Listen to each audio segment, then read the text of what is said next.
pilkada tuh sebenarnya apa yang bisa Mbak Titi sampaikan gitu ke masyarakat?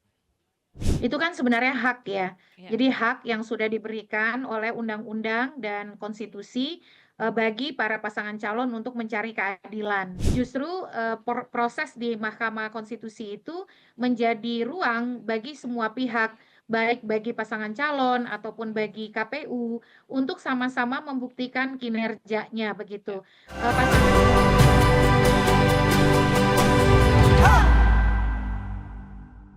Satunya Gitu. apa, Cut?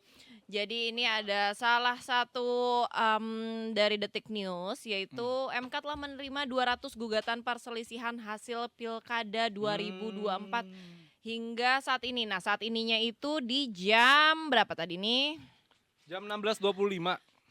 Ya, sekarang kan 16.25, Oh, Pak. tadi. Ini yang tadinya Tadi, tuh jam berapa? Jam berapa? Oh, Iya, jam jam 2. 2. Nah, kalau sekarang kita lihat udah nambah berapa, Pak? Udah nambah 254 detikers. Detikers bisa ngecek langsung di www.mkri.id. Ya, Mahkamah betul. Konstitusi Republik of Indonesia. Betul, Jadi itu udah kelihatan ada. jelas tuh, Cut. Ya. Ada daftar permohonan perkara Pilkada Serentak tahun Mhm. 2024. Permohonan ini dibagi-bagi nih, Cut. Ya. Gubernur tuh ada 7. Ya. Bupati itu ada 202, wali kota itu 45, totalnya 254. 254, iya betul. Tapi Gitu. Cut, ini kalau misalnya di gubernur kan kemarin sempat rame tuh yang Ya. pasangan Ridho kan kayak sempat all out juga tuh pas Ya. perhitungan, terus katanya mau menggugat. Tapi ini kalau gue lihat sih, Cemimiu ya, correct me if I wrong, Yes. ini kayak belum masuk nih. Ini belum masuk ya, coba. Karena ini kita gue baca cek. tikers ya, ini ada 7 di perkara gubernur yang masuk. Ini perkara yang masuk itu gubernur Sulawesi PHP PHP umum Gubernur Gubernur Sulawesi Tenggara. Yes. PHP umum Gubernur Maluku Utara, Gubernur Papua Selatan, Yes. Sumatera Utara, Maluku Utara, dan Papua Selatan lagi. Oh, oke. 3 nih Papua nih. Iya. Ada 3 Itu Papua bisa diklik Selatan. tuh detikers tuh. Kita ada grafisnya nggak sih? Coba. Dan ini nanti aja ya, ini kalau ketahuan nih, ada yang online, ada yang offline tuh. Ininya. Oh. Entry-nya. Oh, wow. Menarik. Tapi memang kan kalau misalnya digugat ini, Cut, dalam demokrasi kan suatu hal yang wajar sebenarnya. Betul. Karena kan kita demokrasi banget ya anaknya. Dan menurut gue, kenapa lo ketawa? Kita dari demokrasi, betul. Kita demokrasi anaknya. Balik ke situ emang lagi. suka Cut. begini Iya. soalnya. Gitu. Jadi emang menurut gue penting banget untuk mengeluarkan pendapat, mengeluarkan suara. Karena kan memang kita negara demokrasi kayak yang tadi gue udah bilang berkali-kali ya kan. Itu penting betul, gitu loh. Jadi kayak ini bukan sesuatu hal yang sebenarnya kayak apa sih, enggak. Cuman karena kita boleh bersuara betul, gitu. Itulah suara rakyat. Betul, suara rakyat gitu. Pokoknya Pilihan keadilan nomor 1 soalnya kan. Lah bukannya ketuhanan yang Maha Esa.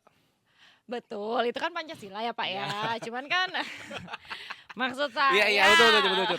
Keadilan, menempatkan suatu pada tempatnya itu adil. Yes, gitu. Ada teman gua di anak Detikkom juga ada Raja Adil Siregar.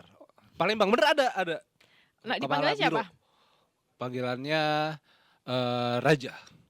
Oh. Lu mau bilang benci tapi itu kan, benci tapi cinta apa? Benci tapi lupa banget lagi lagunya. Bener-bener lupa. Jangan benci bilang cinta. Jangan marah bilang sayang. Yang semangat dong. Anyway, kita bakalan gak cuma berdua doang ngomongin ini. Karena apalah kita remahan breadcrumbs ini ya kan. Breadcrumbs apa sih, Cut? Breadcrumbs. Gorengan. Remahan apa bahasa Indonesianya gue lupa. Roti. Ini kan gitu. Roti. Makanya dia belum tahu roti bulat digoreng dadakan.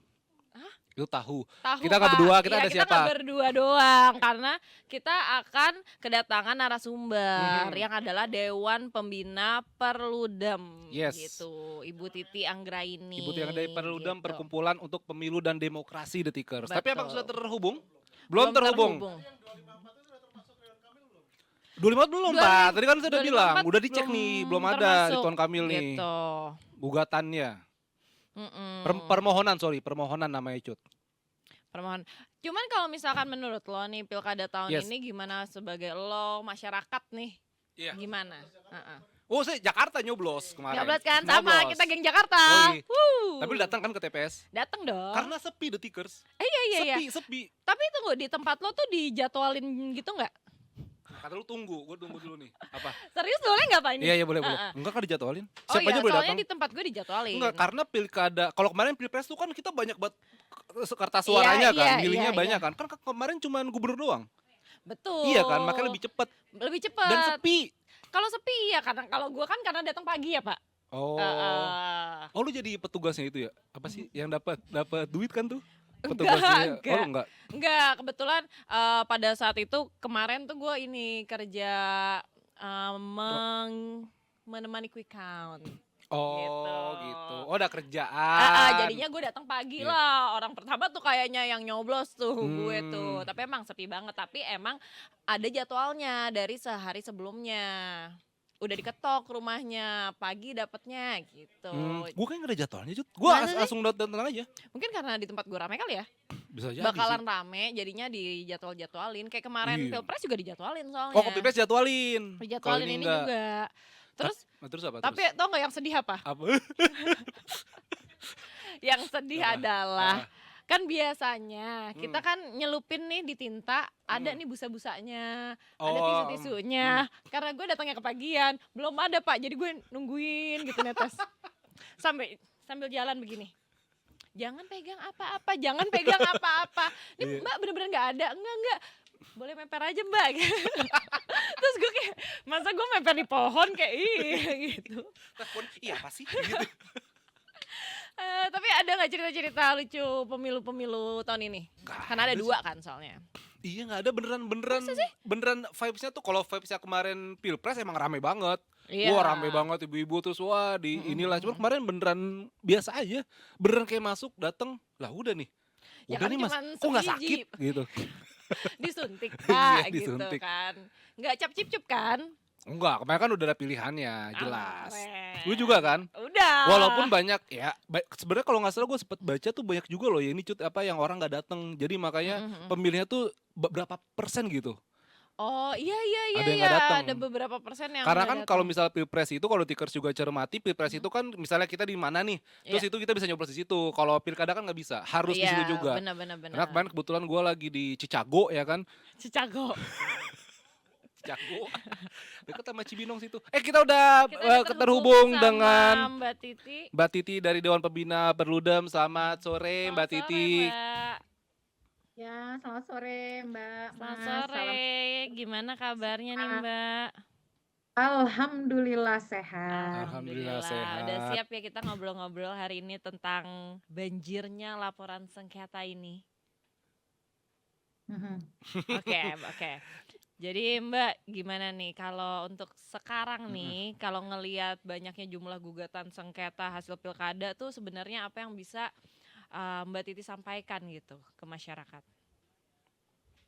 Ya, pertama Mbak mengajukan perselisihan hasil pilkada atau sering juga disebut sengketa hasil Ya. atau keberatan atas penetapan hasil rekapitulasi perolehan suara oleh KPU yang diajukan pasangan calon ke Mahkamah Konstitusi itu kan sebenarnya hak ya. Ya. Jadi hak yang sudah diberikan oleh undang-undang dan konstitusi bagi para pasangan calon untuk mencari keadilan. Jadi sebenarnya ya itu biasa saja. Dan belum tentu karena ada banyak yang mengajukan ke MK, kemudian dikatakan, oh penyelenggaraan pilkadanya berantakan atau jelek dan lain sebagainya. Justru proses di Mahkamah Konstitusi itu menjadi ruang bagi semua pihak, baik bagi pasangan calon ataupun bagi KPU, untuk sama-sama membuktikan kinerjanya begitu.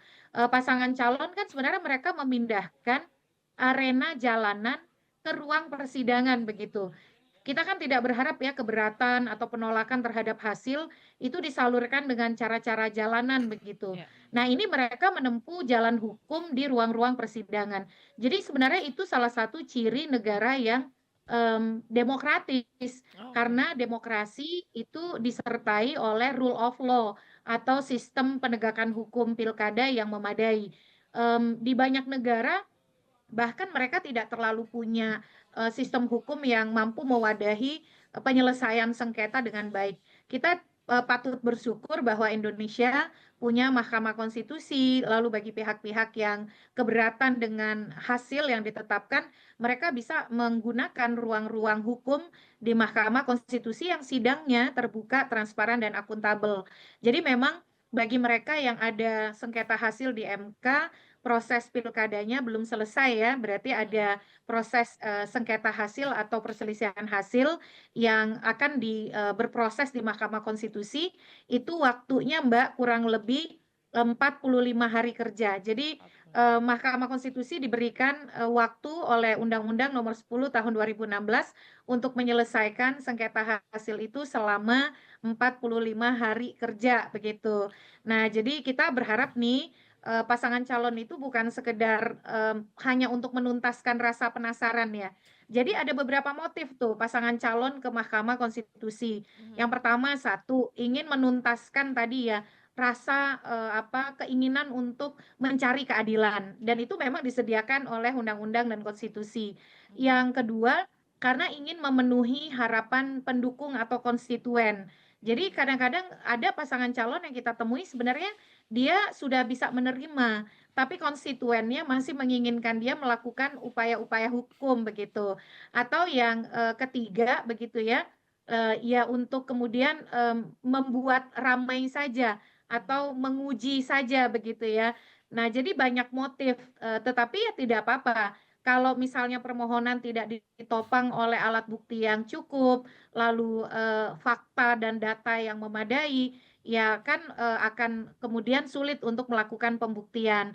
Tapi kalau mereka punya data, fakta, dan juga argumentasi hukum yang kuat dan konkret, ya proses di Mahkamah Konstitusi nanti akan diuji nih. Jadi KPU juga akan menjawab apa yang menjadi keberatan mereka, karena termohonnya itu KPU, Mbak. Dan biasanya yang mendapat suara terbanyak itu akan menjadi pihak terkait. Contohnya nih kalau di Jakarta ya, Ridho mengajukan keberatan ke Mahkamah Konstitusi, itu termohonnya adalah KPU dan pasangan calon nomor urut 3 Pram Rano itu akan menjadi pihak terkait karena juga berkepentingan kan terhadap Iya, proses di betul. MK, tapi Bawaslu juga nanti akan didengar. Jadi Bawaslu itu akan ditanya oleh Mahkamah Konstitusi, dimintai keterangannya, kamu itu sudah melakukan apa selama pilkada? Ada laporan tidak masuk ke Bawaslu? Bagaimana penanganannya? Bagaimana penyelesaiannya? Dan apabila diperlukan, bahkan MK bisa memanggil pihak-pihak terkait atau pihak-pihak untuk dimintai keterangannya. Contohnya di Pilpres yang lalu kan MK memanggil 4 menteri ya, 2 Iya. Menko dan 2 menteri yaitu Menteri Keuangan dan Menteri Sosial serta ada Menko PMK dan Menko Ekonomi begitu Airlangga Hartarto. Nah, Iya. hal-hal seperti itu dimungkinkan MK untuk menggali dan betul-betul mendalami begitu ya dalil-dalil yang disampaikan oleh para pihak gitu. Nah, Mbak, mumpung bahas Ridho nih, Mbak, Ya. dari pengamatan Mbak sendiri, berapa besar kans gugatan Ridho akan diterima? Dan kalau misalnya saya melihat, Mbak, sebenarnya mungkin belum masuk ya, Mbak, atau mungkin koreksi saya kalau salah, Mbak ya. Kalau saya lihat di situs Mahkamah Konstitusi belum ada yang masuk, Mbak ya, permohonan dari Iya. Ridho. Ya, karena memang Ridho ini kan ditetapkannya itu mohon maaf bukan Ridho ya, hasil di pilkada Iya, itu kan maaf, maaf, maaf. ditetapkannya hari Sabtu ya. Hmm. Nah, hasil yang ditetapkan KPU hari Sabtu, jadi keberatan itu atau sengketa bisa diajukan 3 hari kerja sejak penetapan rekapitulasi perolehan suara tingkat provinsi, karena ini pilgub. Kalau 3 hari kerja sejak, artinya mulainya tuh Senin. Jadi Senin sebagai hari pertama, Selasa, lalu kemudian Rabu. Rabunya sampai jam berapa? Sampai tengah malam nanti, sampai hari Rabunya habis.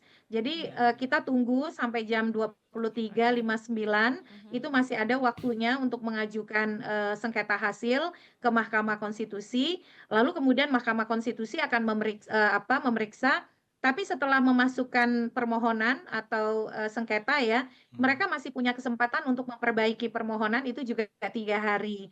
Jadi dari sana baru akan berproses. Ada atau tidaknya berarti hitungannya nih hari ini nih jatuhnya. Karena 9, 10, 11 ya, 3 hari kerja sejak penetapan perolehan suara oleh KPU Provinsi Jakarta.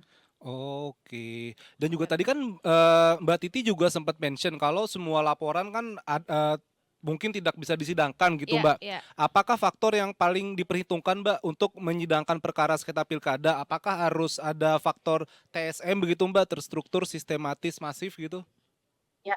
Jadi, MK itu punya beberapa kriteria ya, yang diatur di dalam Undang-Undang Nomor 10 Tahun 2016. Jadi ada pasal, 158. Jadi di pasal 158 itu ayat 1 disebutkan bahwa kalau dia, pilkada gubernur, maka ada syarat ambang batas selisih yang perlu, dipenuhi untuk bisa ke MK. Kalau ini saya sebut saja contohnya Jakarta ya. Iya. Jakarta itu kalau dia penduduknya 6 sampai 12 juta, maka selisih suara itu maksimal 1%. Nah, tapi kalau dia misalnya kasus yang Banten juga demikian, selisih suaranya 1% karena, penduduk Banten kan antara 6 sampai 12 juta.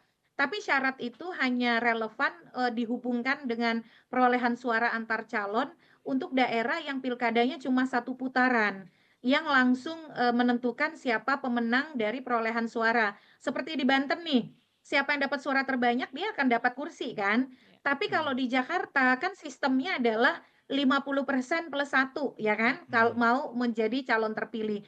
Jadi kalau Jakarta tuh agak unik, syarat selisih itu bukan untuk selisih antar pemenang atau antar calon, tapi apakah selisih mempengaruhi bisa masuk ke putaran kedua atau enggak. Nah, makanya pasti dalilnya nanti adalah di Jakarta ini tidak ada nih yang dapat 50% plus 1. Pasti yang akan digoyang itu suaranya Pram Rano. Jadi kalau dia menggugat ke MK untuk kasus Ridho, saya yakin yang dipersoalkan itu adalah bahwa mereka akan mendalilkan tidak ada yang mendapat 50% plus 1. Nah, karena kan suaranya Pram Rano ini 50,07%. Jadi kemenangannya itu relatif tipis. Kalau kita kaitkan dengan persyaratan untuk masuk ke putaran kedua Mhm. yang 50% plus 1 suara ya. Ya. Jadi ada 50% suara plus 1 suara, Mhm. tapi kalau Pram Rano ini kan plusnya itu sekitar 2.900-an. Tetapi kalau dibandingkan dengan angka pengguna hak pilih yang 4 jutaan, 2.900-an itu kan sebenarnya tidak besar ya. Maka Iya. mungkin dia akan mendalilkan ini ada pemilih yang ditolak untuk menggunakan hak pilih, secara sengaja tidak dikasih formulir pemberitahuan KWK, Mmm. sehingga berubahlah konfigurasi, perolehan suara, dan tidak ada yang mendapatkan 50% plus 1 begitu. Jadi kemungkinan dalil-dalil itu yang akan dia gunakan meyakinkan majelis bahwa tidak ada calon di Jakarta ini yang mendapat 50% plus 1. Tapi memang dalil itu harus dibuktikan dengan alat bukti yang sangat kuat, yang terang benderang, yang konkret, sebab, Jakarta ini kan seperti pilkada di akuarium ya. Bahkan Ya. orang, Tangsel atau Banten seperti saya juga mengikuti pilkada Jakarta. Jangankan orang Jabodetabek begitu ya, se-Indonesia pun karena, Jakarta adalah epicentrum dan pusat media nasional, media kita itu bahkan memberitakan Jakarta. Saya kira, Ya. mmm, monopoli pemberitaan pilkada itu ada di Jakarta.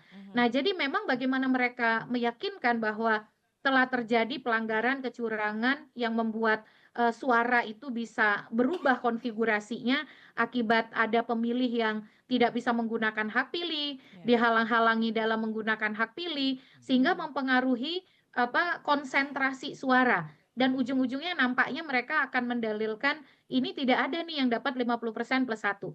Walaupun selisihnya sedikit ya, antara 50,07% dengan 50% plus 1, tetap saja itu menjadi sesuatu yang tidak mudah untuk dibuktikan, terutama tadi dengan pertimbangan bahwa Pilkada Jakarta, pilkada yang menjadi sorotan nasional, perhatian publik, warganya juga sangat intens mengawasi, pasti MK juga akan sangat cermat sekali juga dalam memeriksa proses pembuktian yang diajukan oleh para pihak. Mmm. Oke, nah tapi sebenarnya untuk kansnya Ridho ini tuh gimana nih untuk kesimpulannya? Apakah laporannya ini tuh diterima atau justru nih memungkinkankah kalau ada pencoblosan ulang gitu, Mbak? 2 putaran itu. Mhm. Iya, Gimana menurut saya Mbak? tidak bisa mengkalkulasi ya, karena saya belum mendapatkan dokumen atau, Hmm. kronologis, argumentasi hukum mereka. Kan Oke. tadi seperti saya sampaikan, sebenarnya kemenangan Pram ini, dari sisi threshold 50% plus satu dia Mhm. tidak tebal ya. Ya. Beda dengan Prabowo Gibran. Prabowo Gibran itu 58%. Jadi Hmm. threshold dia di atas 50% plus satu itu ada 8% kan. Ya. Dia lebih banyak 8% dari 50% plus satu suara tadi.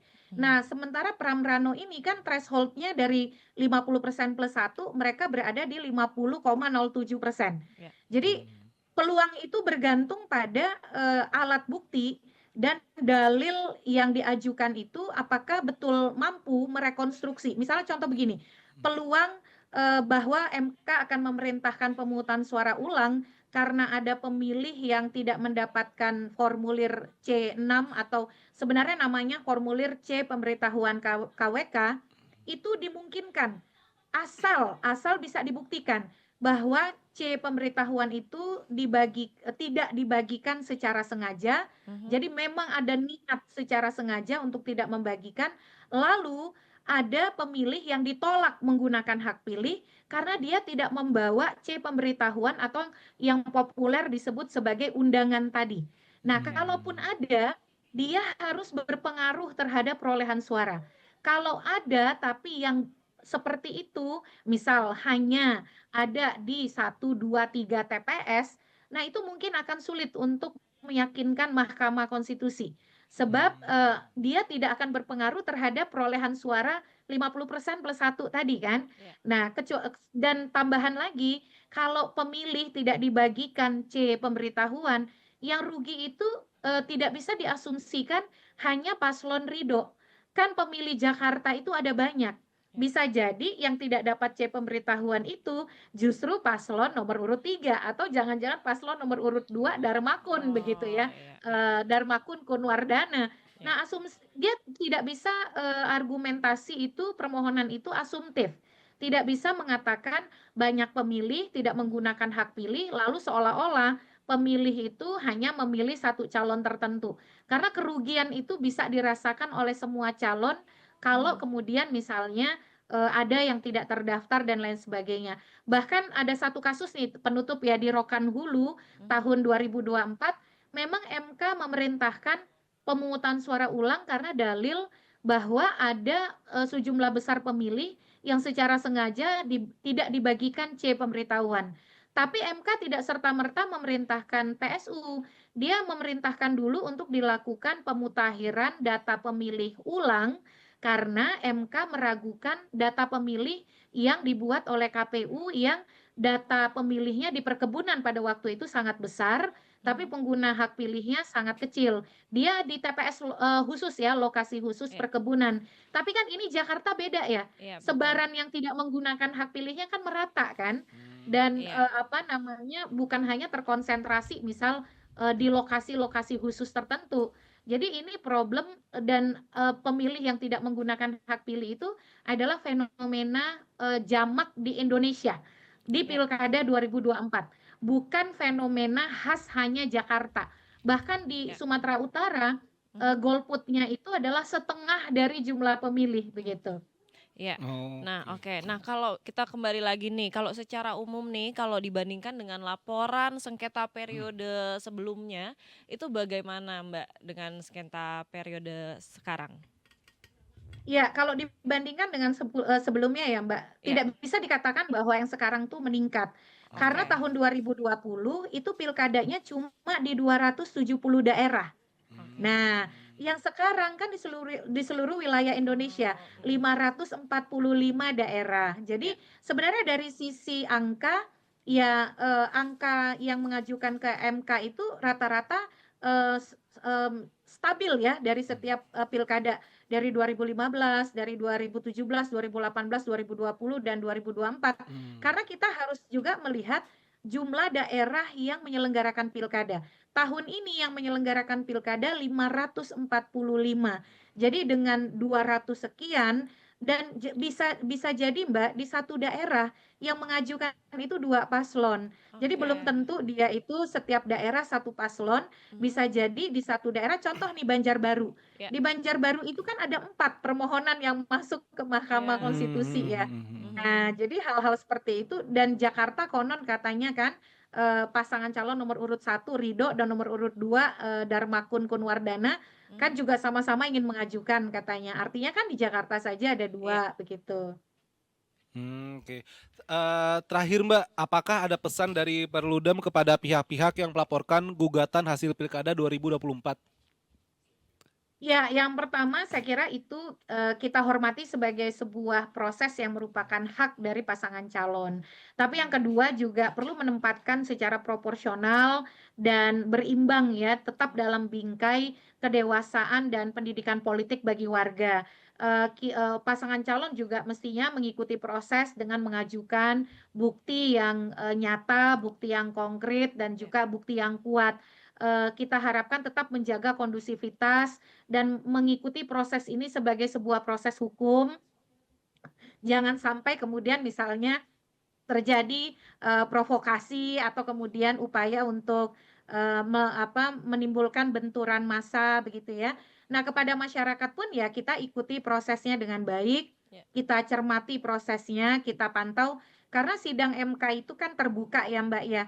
Oke. Disiarkan melalui channel apakah media sosial mereka. Iya, iya Dan betul. biasanya kalau televisi itu, kalau pilkada Jakarta dan pilkada-pilkada besar, bahkan seperti Detikcom mungkin akan nanti breaking news begitu ya. Ya. Jadi kita ikuti saja prosesnya, kita kawal supaya kita juga tetap bisa menjadi bagian dari pengawasan dan pemantauan oleh publik gitu.